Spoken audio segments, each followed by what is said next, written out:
What's up, you guys? I'm Dan. This is Frugal Not Cheap. Today we'll go over my top 5 favorite advantages of a Tesla over a gasoline car.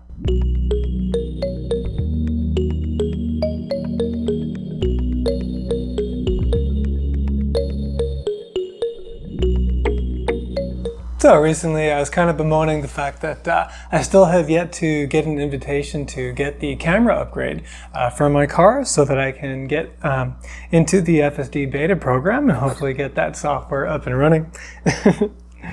But while I was thinking about that, I was thinking, yeah, well, okay, so I don't have that, but I've still got a pretty amazing car. And so I thought it'd be a fun video to do some of the top 5 advantages of having a Tesla over having a diesel or a gasoline car, especially now that I've had my Tesla for a little bit over a year. These aren't really in any kind of order except for the last couple. But the first one that we've got, of course, is the fact that you wake up and you've got a full charge. This is something that you don't fully appreciate when you have a gasoline or diesel car. You're pretty used to going to the gas station maybe once a week or a couple times a week, something like that, depending on how far you might be driving. And then, of course, you're always up to the whims of what's the different price on the pump. And if you have a nicer car, then you've got to get premium gasoline, which I used to, by the way. And especially right now in the current price climate, this is being filmed in late April of 2022. Prices are really quite high, both for gasoline and for diesel. Margins are looking pretty strong. Anyway, so really cool thing about this is there's no more of that. So you wake up and your car is always full. It's kind of like the equivalent of waking up and having a full tank of gas every day. Now, of course, you know, my new car doesn't go quite as far in a tank as my old one does. It goes 250 miles, whereas my old gas car on the highway, given the large tank that it had, could go as much as 450 miles, closer to 500 miles, all on highway. So really good range, and I didn't actually have to fill up my Acura TSX all that often. But still, I would much rather not have to take the time to drive over to the gas station, go there, get the gas, breathe in all the fumes, you know, deal with the fluctuation in price and whatnot, and then have to drive all the way back home. So in terms of convenience, then, it's much better having the Tesla or having an electric car in general with home charging. The other big benefit is also in terms of cost.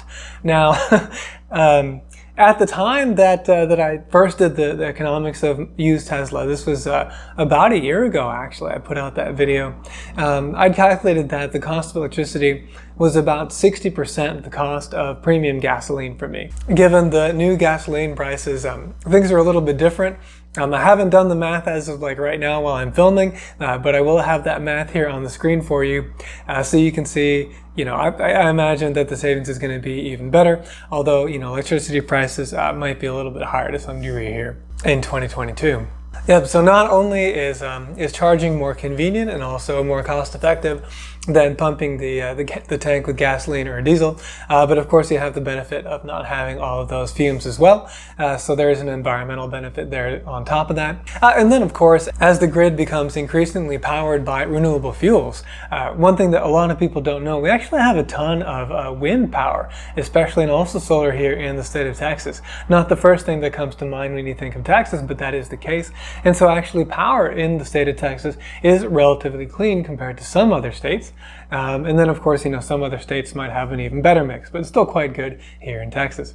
And over time, because now photovoltaic, solar, and also wind are such cheap sources of energy, now that there's been a lot of improvements in bringing the cost of these systems down, then we're going to see the grid become increasingly cleaner and cleaner over time. Another great benefit to charging with a plug rather than at the pump. So this topic of charging brings us to the number 2 benefit of having a Tesla over an ICE car, and that is the ease of supercharging. Of course, right now there's tons of gas stations and superchargers and EV chargers in general. The infrastructure just isn't there as much, so there's a whole lot less of it. But it is growing. If you go on ChargePoint, you can see there's tons of charge points in your city. Even when you go to the movies, there's often the charge point there now. And of course, Tesla has its very famous and very robust supercharger network all across the country and also across the world. But what's the big benefit to that over a gas car? Well, really, it's just another matter of convenience. So Tesla makes every sort of touch point or experience, they kind of rethink it and try to make it a little bit better than in the past. So on that note, for instance, you buy a car directly from Tesla. There are no dealerships. There's no like haggling with some dude, and they're doing the little like the squares to try to trick you and all this stuff. That doesn't happen with Tesla. Also with supercharging, you don't have to swipe a card and then enter in your zip code and hit enter, and sometimes the swipey thing's not working, and you have to go inside to pay. None of that stuff. All you do is you pull up, you plug in, and when you plug the supercharger cord into your car, then it identifies your vehicle and it immediately charges your account. So really a great system. Not only that, but on the app itself, you can also see how much you've charged. You can set a charge limit, so you don't have to like try to, I don't know, I remember in the old days, especially when my budget was a lot tighter, and I'd be trying to get exactly $10 of gasoline in the tank, right? So I'd be like, doing that little like squirt and let go kind of thing to get like right to the limit, or sort of barely pulling on the trigger to try to get there. All those little tricks. You don't have to do with the Tesla. You just set your charge limit and off you go. And then when it's done charging, then it gives you a notification on your phone. You hurry back to the car so you don't get charged any kind of idling fees, because you don't want to hog the charger from other people, of course.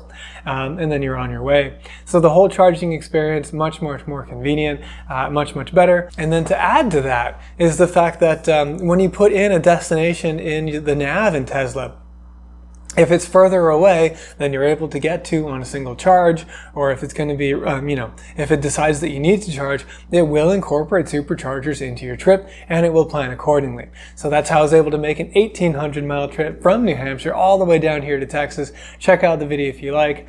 And, it did all of the routing for me. I did for a while use this third-party app. I can't remember what it was called. I think it's a Better Route Planner. I tried that one, but in the end I found that, that one optimized for the minimum travel time in practice, because I was having to get off the highway and go to more stations. Oftentimes that would add up more time than it would have just relying on the nav itself. So I think that in the end, the way that the Tesla does it is probably the best way overall. You may disagree, but anyway, that was my experience. The third benefit, and this one's kind of related, but I really like it, especially now that I have a private garage here at the apartment complex, is that there are no tailpipe emissions. I can be sitting in my car, working on it, fiddling around with the software and whatnot, and I'm not pumping out all these noxious fumes into the garage. And then, of course, again, there are those environmental benefits that we're not, of course, emitting all that stuff while we're on the road either. All right, my fourth favorite thing is something that is starting to become, it's probably going to become more common across the industry, but no one's still doing it anywhere near as well as Tesla. And certainly for my model year car, which is 2017, not really model year, but it was made in 2017. Tesla doesn't do model years. But for a 2017 car, just the software updates are totally incredible. The fact that my car is still getting new features, even here in 2022, is just frankly amazing. Like, it recently learned how to, it could already parallel park, but now it can back itself into a parking spot. That's pretty amazing. And they add new games and all kinds of other little stuff. And eventually, of course, I do hope to get into the full self-driving beta or the wider rollout. And so we have that to look forward to as well, which is some crazy amount of functionality to add to a car that's going to be at that time 5-6 years old. Pretty amazing. So definitely software updates are a huge benefit to still to a Tesla. Ford's kind of doing a little bit of it with their EVs.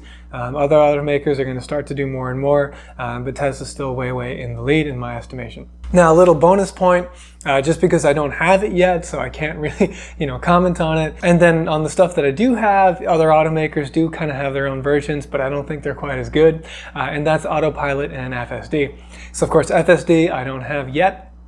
But I do have the autopilot features with the FSD visualizations because I have the FSD computer in the car. So that's really cool. In some cases, there have been some slight regressions. I've actually noticed that the stack is doing a little bit of some dumber stuff. It's having a harder time keeping track of what the continuation of a lane is when a single lane will branch out, say, into 3 different lanes. And then it's also had a harder time with objects that are kind of like to the rear and to the side of us in terms of determining whether they're in the adjacent lane or one lane over beyond that. There was another dangerous one too recently where I was on a highway and it split into two, and it was kind of going almost in the middle of the junction towards the wall. So there, it's not a perfect system, but in general it's a really safe and wonderful system. So again, I do keep my eye on the road still a little bit, but in general it's really incredibly safe and trustworthy, and it does things that rival systems don't all do, especially 2017 again,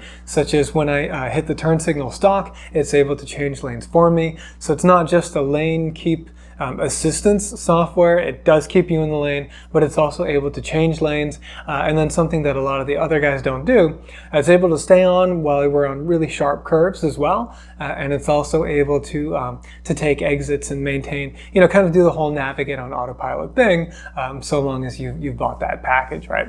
All right, so that's kind of a bonus one. And then the final one, which is always a fun one, especially when you have new people in the vehicle, is the low end torque of an electric motor. Just, you got to do it, right? So let's see for a good opportunity here. And we're off. And there we go. It's fun every time. Every time. Every time. So if you haven't experienced this before, find someone who's got a Tesla or something like that, because it's just a whole lot of fun when you give it the beans and it just launches and it's got, just instant power, right? And you rock it forward. Never gets old doing that.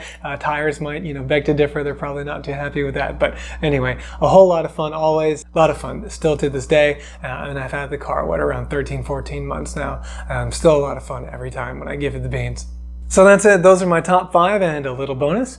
Hope you enjoyed it. If you did, please hit the like button and consider subscribing. Let us know in the comments below what are your top favorite features of the Tesla versus a traditional ICE car. Thank you very much for watching, and I'll see you in the next video.